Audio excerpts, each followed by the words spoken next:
Il est presque 6h15, Alexandre Lemaire. Bonjour Laurent Tessier. Bonjour Alexandre, bonjour Marion, bonjour à tous. Rédacteur en chef de l'émission Pascal Pro et vous sur Europe 1 entre 11h et 13h. Alors c'est le jour J, Laurent. Les motions de censure du gouvernement seront examinées tout à l'heure, cet après-midi 16h à l'Assemblée nationale. Le gouvernement de Michel Barnier vit-il ces dernières heures? Les députés devront répondre à cette question. Alors, la censure. Tu veux ou tu veux pas? Tu veux ou tu veux pas la censure? Hier soir, Michel Barnier a pris la parole sur TF1 et France 2. Et j'ai l'impression, Alexandre, en ce moment, d'assister à un futur divorce, à des parents qui se séparent. Le Premier ministre, Marine Le Pen, vous savez, quand ça va mal dans un couple, quand on sent qu'on est au bord de la rupture, on tente le tout pour le tout avec un franc-parler. Les dorures qui sont autour de nous, les voitures officielles, les gens de la République, je m'en fous. Quand on sent que la séparation arrive, on commence par s'énerver, à déclarer qu'on fait toujours plus que l'autre pour sauver le couple, qu'on fait le plus d'efforts, que l'autre nous en demande trop, comme quand Michel Barnier parle du comportement du RN de Marine Le Pen. Je ne veux pas entrer dans le chantage, c'est pas mon état d'esprit. C'était du chantage. Non, je ne veux pas entrer dans une forme de chantage. C'était du chantage, donc.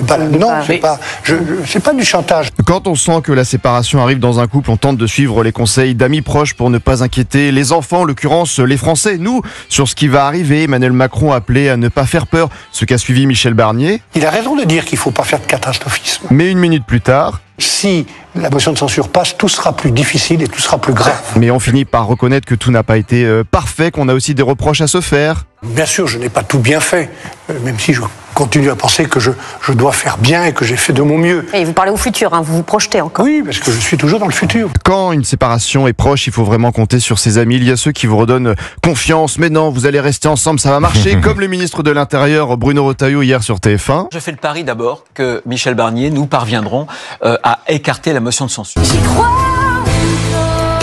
Et d'autres amis qui vont vous plomber le moral, comme le député RN Laurent Jacobelli. A-t-on une chance d'éviter la rupture, de sauver le couple? À peu près la même que gagner à l'euro million, tentez le coup. Donc une chance sur 139 millions. Et les Français dans tout ça, nous qui sommes un peu les enfants, je vous le disais, dans cette histoire, qui assistons aux disputes des parents, il suffit de vous écouter dans l'émission avec Pascal Pro sur Europe 1.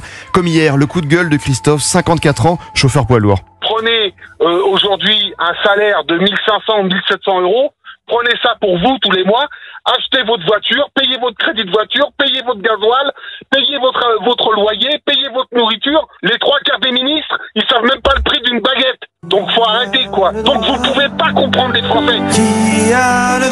Séparation, rupture, réponse à partir de 16h à l'Assemblée. Exactement, alors on a entendu Laurent Tessier avec vous, Bruno Retailleau, dire que lui aussi avec Michel Barnier y croyait encore. Rendez-vous ce matin à 8h10 avec le ministre de l'Intérieur, Bruno Retailleau, qui aura l'occasion de s'en expliquer face à Fiona Mabrouk. Ce sera dans la grande interview Europe 1 CNews. Quant à vous, Laurent Tessier, on vous retrouve dans Pascal Pro et vous à partir de 11h. À tout à l'heure. Sur Europe